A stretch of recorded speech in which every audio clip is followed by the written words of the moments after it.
Mesdames et messieurs, bonsoir et bienvenue à cette session d'information, mais avant tout le sommaire. Félix Antoine Tshisekedi Tshilombo a sagement répondu à ceux qui ont cru que son propos a manqué de fermeté à l'égard de Paul Kagame du Rwanda. Kinshasa a vanté Denis Mukwege et a surtout fait remarquer que le rapport mapping est le fruit des experts de l'ONU. 20 mai 1967, 20 mai 2021, une page de l'histoire semble être occultée. Que reste-t-il encore du MPR, parti-État? Le Congolais estime qu'il faut partager aux jeunes générations pour éviter les erreurs du passé.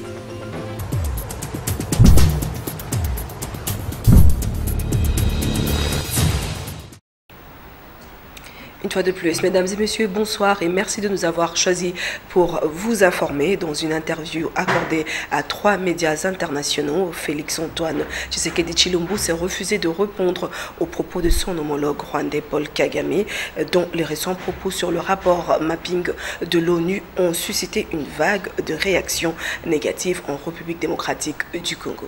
Suivez. Ben d'abord, permettez-moi de vous le dire, je ne suis pas là pour répliquer à mon homologue. C'est quelqu'un avec qui j'ai de bonnes relations, je saurais comment passer le message autrement. Ensuite, je dirais que le rapport mapping, c'est quelque chose qui a été fait par des experts de l'ONU. Ce n'est pas les Congolais qui l'ont fait, ce ne sont pas les Congolais qui accusent, ce sont des gens objectifs qui ont fait ce rapport. Et ensuite, je dirais aussi que justice doit être faite pour toutes les victimes, toutes qui sont tombées, qui ont été arrachées à la vie au Congo et ailleurs dans la région. Et donc, pour moi, ce serait plutôt une attitude positive que le président Kagame aurait de collaborer à cela. Parce qu'à ce stade, il n'y a pas encore de condamnation, donc il faut se mettre au service de la justice. Et si ces gens qu'il défend sont innocents, la justice les innocentera. Quant à nous, à moi particulièrement, je tiens à ce que la paix et la sécurité reviennent dans mon pays, parce que je veux tourner cette page sombre de l'histoire de l'Afrique, qui est une honte de vivre en se regardant en chien de faïence avec ses voisins. Je veux la paix pour mon peuple, mais pour les peuples voisins aussi, que nos pays se tournent vers leur développement plutôt que de se faire inutilement la guerre. Demain, lorsque cette paix sera une réalité, nous allons ouvrir ces pages aussi sombres avec la justice congolaise et voir dans quelle mesure nous pourrons régler les méfaits du passé par une justice transitionnelle ou par une justice pénale, enfin, peu importe. L'essentiel est de sortir de ce cycle infernal et d'aller sur le développement et les bonnes relations entre nos pays. Profitant de son séjour récent en France, où elle accompagnait son Excellence Félix Antoine Tshisekedi Tshilombo, la première dame Denise Nyakeru a rencontré les 10 premiers boursiers du programme Excellencia. Question de les encourager de savoir comment ils évoluent après 9 mois passés à l'extérieur du pays. Solange Koualé pour le reportage. Comme une bonne mère, la première dame Denise Nyakeru Tshisekedi a mis à profit son séjour à Paris dans le cadre du sommet sur le financement des économies africaines pour rencontrer les 10 premiers boursiers du programme Excellencia inscrits dans les universités françaises depuis 9 mois.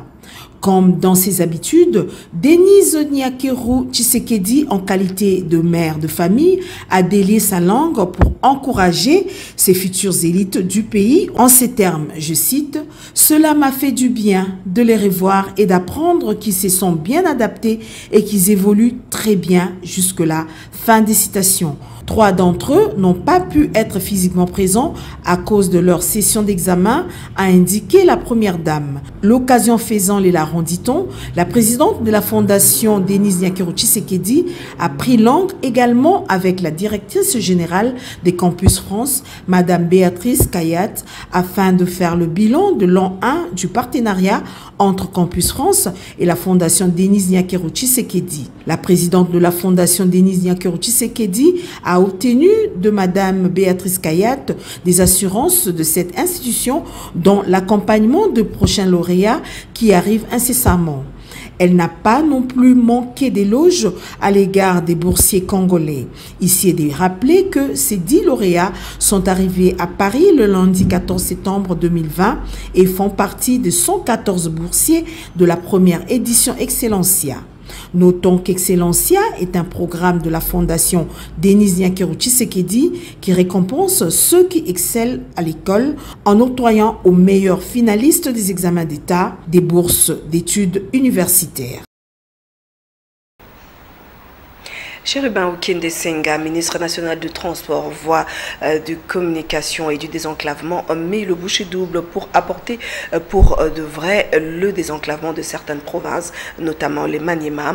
L'ensemble de ces échanges avec le responsable de l'Équateur et du Maniema, mercredi 19 mai 2021, avec Eric Izem. Sans le chemin de fer, le Congo ne vaudra un franc congolais. Les propos de Henri Morton Stanley restent une vérité. Le ministre national des Transports, voie des communications et des enclavements, Chérubin Okende, s'active à apporter des solutions aux problèmes des provinces qui se trouvent être enclavées qu'à du Maniema.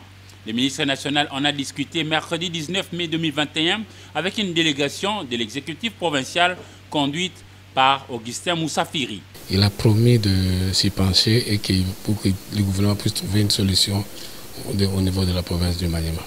Et la population peut s'attendre vraiment beaucoup du gouvernement national parce qu'on a tout exposé et que le ministre a dit qu'il va parler même au niveau du gouvernement et qu'il va se pencher et qu'on pourra trouver une solution.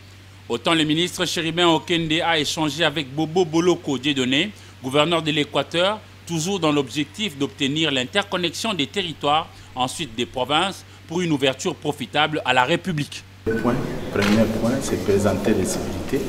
Et le deuxième point, c'est pour le désenclavement de ma province. Non, il est satisfait de ce que j'ai amené pour le parc à bois au niveau de l'Équateur. Il est vraiment satisfait. De par son potentiel, la République démocratique du Congo peut, avec un peu de bonne volonté, s'offrir aussi bien l'interconnexion de provinces par voie ferrée, maritime, fluviale lacustre, sans oublier la route. Et le gouvernement Samaloukonde Kyenge y est déterminé. Sachez aussi que le ministre d'État, ministre de Justice, Rose Mutombo, a échangé mercredi dernier avec une délégation de la MONUSCO conduite par Patience Sai, qui est chargée de l'unité pénitentiaire de la MONUSCO. Ensemble, ils ont projeté le désengorgement de prisons en République démocratique du Congo. Sylvie Fortuné-Boula signe ce reportage. La délégation de la MONUSCO était conduite par Madame Patience Sai. Au cabinet de travail de la ministre d'État, ministre de la Justice, Rose Mutombo Kiese. La responsable de l'unité à l'appui de l'administration pénitentiaire de la MONUSCO a échangé longuement avec la ministre d'État sur les conditions de détention dans les prisons, dans les infrastructures qui posent de sérieux problèmes du personnel qui a vieilli et la surpopulation carcérale. D'où les solutions proposées à la ministre d'État. On a vu son engagement et dévouement quand même a fait surmonter tous ces problèmes que nous avons identifiés ensemble avec l'administration pénitentiaire d'Aïe. On a remarqué que l'ordonnance 344 est dépassée. C'est plus âgé même que moi. Et d'ailleurs, c'est ce qui existe, on utilise toujours, alors que les choses ont évolué dans le domaine pénitentiaire au niveau mondial et même en RDC. Donc, c'est une occasion aussi d'amener des changements. La MONUSCO et le ministère de la Justice vont devoir travailler ensemble pour décongestionner le prison, libérer de gens qui ne devraient pas être en prison ou voir des alternatives d'incarcération au lieu d'emmener tout le monde en prison. Tous les services de sécurité et de défense de l'Ituri à l'œuvre pour l'accompagnement de la mission du rétablissement de l'autorité de l'État dans cette province. Appel lancé mardi 18 mai 2021 par le gouverneur de la province, le lieutenant-général Luboya, lors de sa deuxième réunion du comité provincial de sécurité tenue dans son cabinet de travail. Suivez ce reportage. Dans sa communication au service de sécurité et de défense, le gouverneur de la province de l'Ituri a tenu à rappeler au comité provincial de sécurité d'assumer leurs responsabilités régaliennes sans faille pour la réussite de la mission lui dévolue dans le cadre de l'état de siège décrété par le commandant suprême des forces armées, Félix Antoine Tshisekedi Tshilombo, celle de rétablir la sécurité et de garantir le bien-être de la population iturienne. Par la même occasion, le lieutenant-général Luboya Nkashama Johnny a appelé le groupe armé à se préparer à deux déposer les armes et adhérer au programme d'EDRC. Le lieutenant Jules Ngongo, porte-parole de FRDC à Ituri, revient sur les grandes lignes de cette réunion. Un accent particulier a été mis sur la lutte contre la criminalité urbaine et rurale dans les 5 territoires, les communes et au chef-lieu de la province.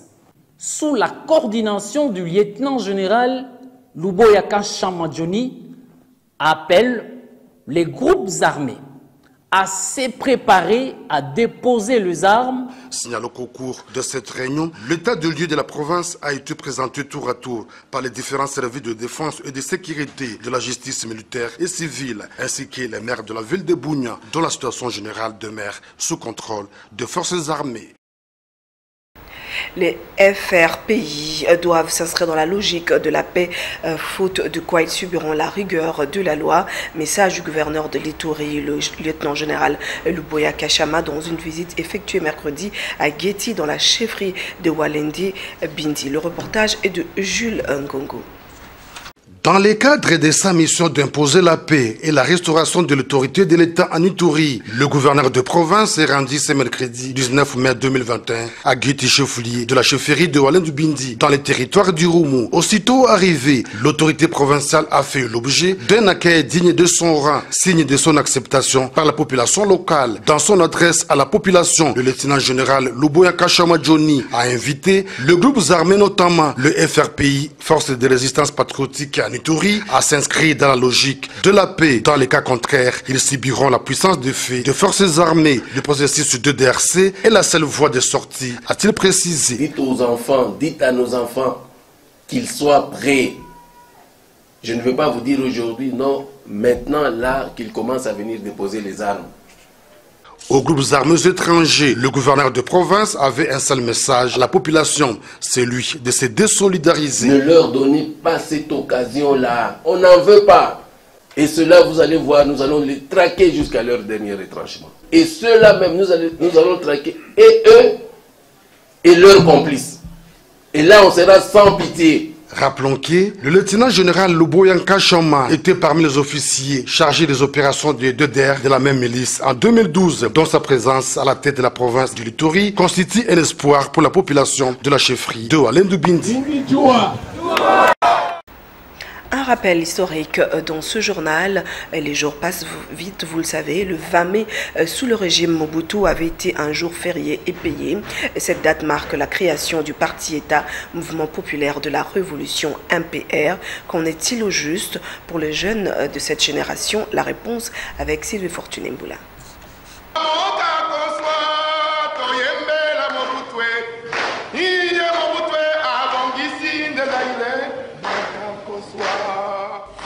Le 20 mai 1967, le maréchal Mobutu crée le mouvement populaire de la Révolution MPR, parti unique dont tous les Congolais ou Zaïrois étaient membres droits et ce, dès leur naissance. Le monopartisme reste et demeure le seul système politique du MPR, qui devient l'instrument exclusif et légitime de la vie politique, économique et sociale du pays. L'idéologie qui l'anime est le moboutisme, littéralement la pensée, les enseignements et les actes du président fondateur du MPR. Derrière cette façade idéologique, le mouvement populaire de la Révolution a permis à Mobutu et sa famille de monopoliser le pouvoir politique tout en encadrant strictement la population. Les Zaïrois n'avaient aucun autre choix que d'appartenir au MPR, devenu à l'époque une véritable institution fonctionnant grâce à l'argent du trésor public et implantée dans toutes les 11 provinces du Zaïre. Mobutu instaure un régime autoritaire à parti unique, le MPR, dont il devient maréchal président en 1982. Un de ses souhaits est que le pays retrouve sa culture profonde. C'est alors que la zaïrianisation en 1971, l'année de 3 Z. Il renomme à la fois le pays, le fleuve et la monnaie sur le nom de Zaïre. La même année, il impose un costume traditionnel, la Bakost, et il oblige les Zaïrois à choisir des prénoms d'origine africaine et locale, ce qui fait de lui-même devenant Mobutu Sese Seko Kukumbwe Nduaza Banga. Mobutu rebaptise le stade Tata Raphaël de la Kétule le 20 mai. Et le 20 mai 1983, il inaugure le majestueux pont maréchal à Matadi dans l'actuelle province du Congo central.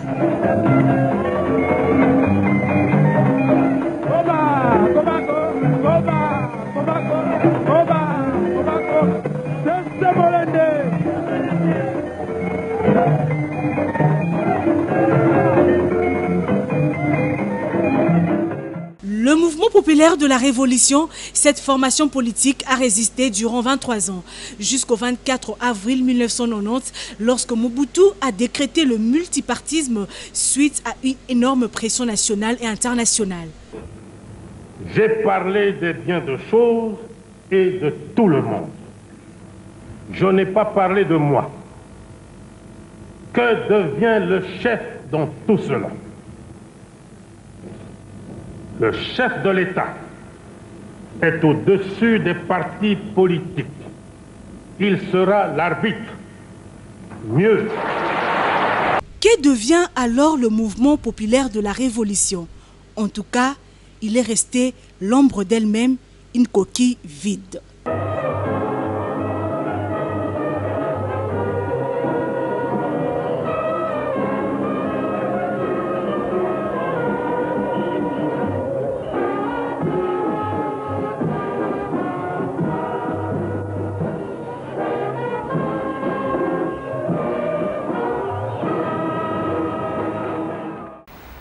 Et dans un autre registre, des Quinoises et Quinoises se battent jour et nuit pour assainir leur milieu de vie. C'est ce qu'a fait DASCO Dynamique d'appui pour la santé communautaire le mercredi 19 mai 2021 à la 16e rue Limeti résidentielle à côté du motel Fikine. Un travail d'assainissement a été effectué pour améliorer cet environnement. Papi Katassi et Damé Maungu étaient témoins de l'événement.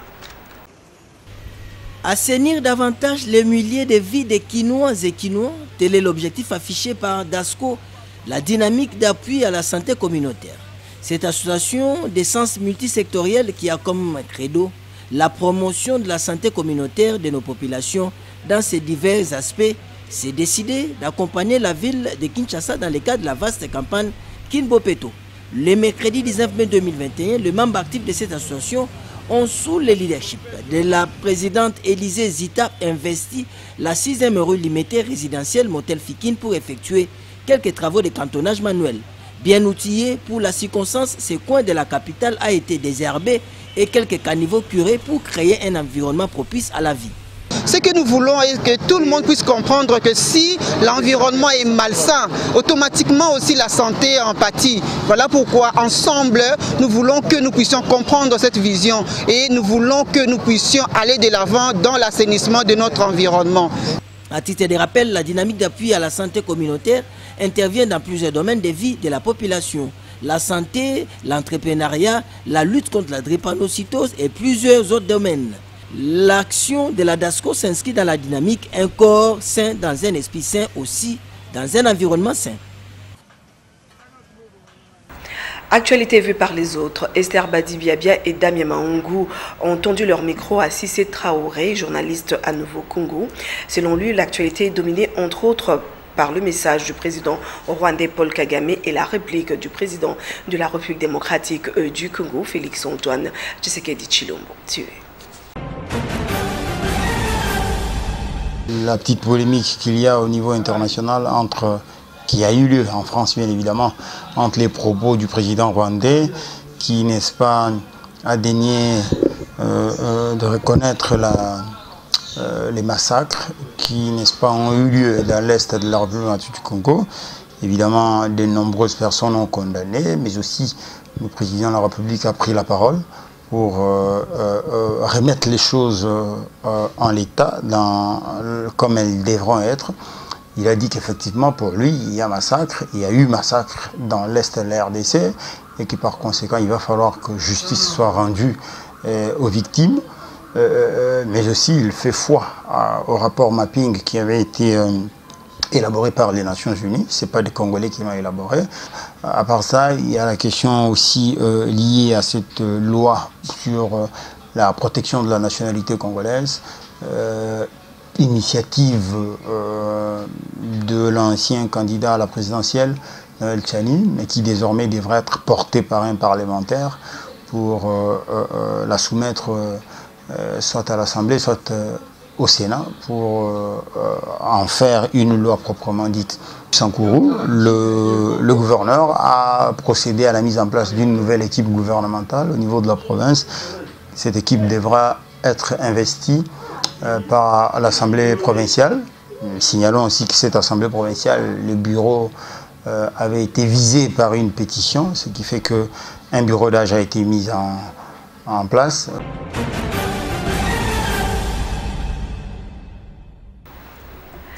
Parlons sport à présent dans ce journal. Après son sacre au championnat provincial du Haut-Katanga, le TP Mazembe Foot féminin a été reçu par son président Jeff Kapongo Katanga pour évaluer le parcours dans cette compétition et projeter la prochaine Coupe Congo de football qui démarre déjà ce 25 mai à Kinshasa. Suivez ce reportage. Rencontrer leur président après plus de 2 mois ne pouvait que les rendre joyeuses et les filles de Mazembe n'ont pas caché leur satisfaction. La réunion au domicile de Jeff Kapondo, leur président, ce lundi 17 mai 2021, a duré environ une demi-journée. L'objectif de Mazembe, c'est vrai, c'est de participer à la Champions League qui sera organisée d'ici là. Mais il y a des étapes. Jusque-là, nous avons franchi les 2 premières étapes. Maintenant, nous sommes au niveau de la Coupe du Congo que nous ambitionnons gagner. Et que l'occasion nous soit donnée ici de remercier et de féliciter notre président sponsor, le président de la coordination, j'ai cité Moïse Katumbi, pour tout ce qu'il a fait pour que nous soyons à ce niveau. Et nous pensons qu'il ne croisera pas les bras pour faire en sorte que nous puissions aller le plus loin possible. Évaluation veut dire aussi motivation des athlètes, ce que le président de Mazembe, section football féminin, a assuré la veille de la Coupe du Congo. Ce qui a beaucoup réjoui les filles qui restent autant déterminées à rafler le trophée national. C'est déjà un pas vers la Coupe du Congo. Et nous avons toutes les possibilités de rafler cette Coupe du Congo parce qu'on est en train de se préparer. On sait qu'il y a aussi d'autres équipes qui se préparent. Il y a aussi d'autres équipes de Kinshasa attendent aussi Mazembe. Ils sont très satisfaits parce que ça fait longtemps qu'on l'avait vu. Et aussi, nous sommes très heureuses de le revoir encore. On espère encore le revoir à Kinshasa et être aussi parmi nous. Ça nous motive vraiment. Là, c'est avant-goût. Notre objectif de prendre toutes les coupes là. On a eu les coupes d'ici, en Kin aussi, on va aussi prendre ça. Le voyage vers la capitale de la RDC est prévu, sauf imprévu, en week-end. Mazembe Football féminin tient à faire honneur à son président de coordination, Moïse Katumbi. À présent, mesdames et messieurs, prenons le condensé de l'actualité africaine avec nos confrères de la Voix de l'Amérique.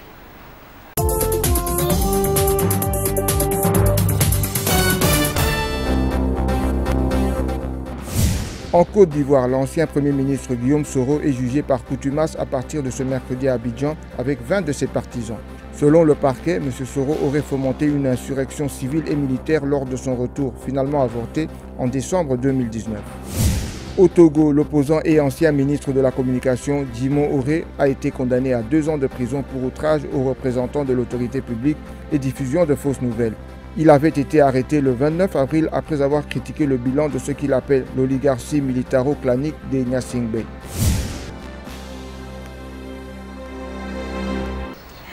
Complément d'information avec les journaux parus ce jour, Papi Katassi pour la sélection des commentaires.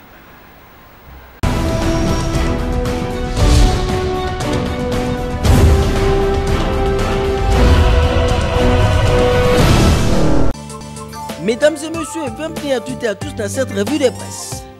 Le quotidien Forum des As de ce jeudi 20 mai titre à la une, tout en refusant de commenter les propos polémiques de Paul Kagame. Fachi, le rapport mapping n'a pas été élaboré par des Congolais. Notre confrère relaie quelques propos du président de la RDC.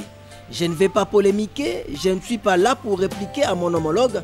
C'est quelqu'un avec qui j'ai de bonnes relations, a déclaré Félix Tshisekedi à Top Congo FM à Paris, au lendemain de sa participation au sommet de la capitale française sur le financement des économies africaines. Le rapport mapping n'a pas été fait par des Congolais, c'est un rapport d'experts, a fait savoir le président de la République. Bien évidemment, c'était des gens objectifs, ils ne l'ont pas fait dans le but de charger des personnes. Justice doit être faite pour toutes les victimes au Congo et ailleurs dans la région, a jugé Félix Tshisekedi. De son côté, notre confrère L'Avenir, dès ce jeudi 20 mai, titre « Négation des crimes dans l'Est de la RDC, rapport mapping, Tshisekedi calme le jeu ». Notre confrère qui relaie une interview accordée au chef de l'État à 3 médias internationaux, le président Félix Antoine Tshisekedi Tshilombo a dit notre confrère s'est refusé à répondre directement à son homologue Paul Kagame au regard des bonnes relations qu'ils entretiennent et dont les derniers propos sur les rapports mapping ont suscité une vague d'indignation en RD Congo. Il s'est contenté, nous dit notre confrère, de dire qu'il saura passer le message autrement à l'intéressé. Le rapport mapping a été élaboré par des experts des Nations Unies et non par des Congolais, a répondu Félix Antoine Tshisekedi Tshilombo à Paul Kagame, qui fustige les 10 rapports et croit que le docteur Denis Mukwege n'a fait que prononcer les mots mis dans sa bouche. Toujours dans le même chapitre, la référence plus de ce jeudi 20 mai 2021, titre à la une, propos négationnistes sur les crimes commis à l'est de la RDC. À l'unanimité, les Congolais disent non à Kagame. Notre confrère relaie les réactions de quelques personnalités politiques. Martin Fayoulou, je cite, « Nous n'accepterons pas les propos négationnistes de qui que ce soit sur les crimes commis en RD Congo. » En réponse, le président du parti SID, dans un tweet le mardi 18 mai, pense que les Congolais se font narguer du fait de l'absence d'un leadership légitime, responsable, fort et de caractère à la tête du pays. Une autre réaction, c'est celle de Néhémie Mouliania, du Front commun pour le Congo, qui affirme qu'à propos des massacres commis à l'Est, la vérité et la justice constituent des bases solides de la paix et de la sécurité entre nations. La lumière sur les allégations d'entête graves aux droits de la personne humaine ne devait nuire à personne, bien au contraire.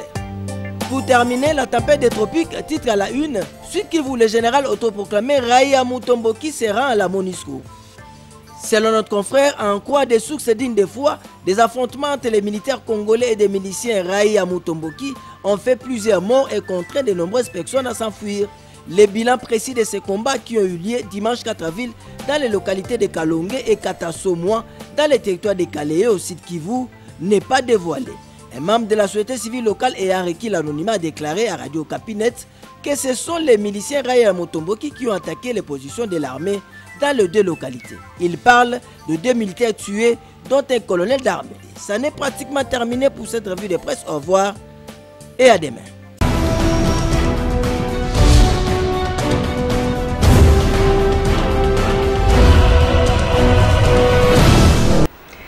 Mesdames et messieurs, ce journal est à présent terminé, mais avant de la boucler complètement, le rappel de titre.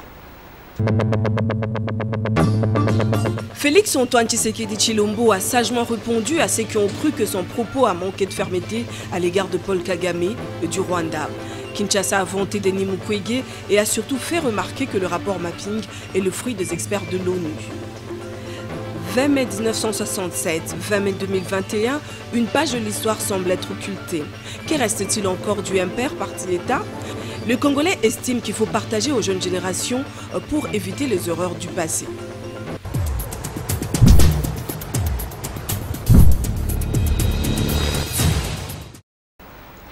Fin de cette session d'information. Merci à vous de l'avoir suivi. Et si vous l'avez aimé, dites merci à toute la grande équipe de la rédaction d'Antena.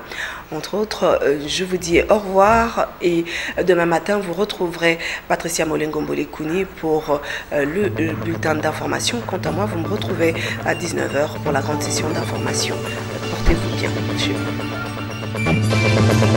vous.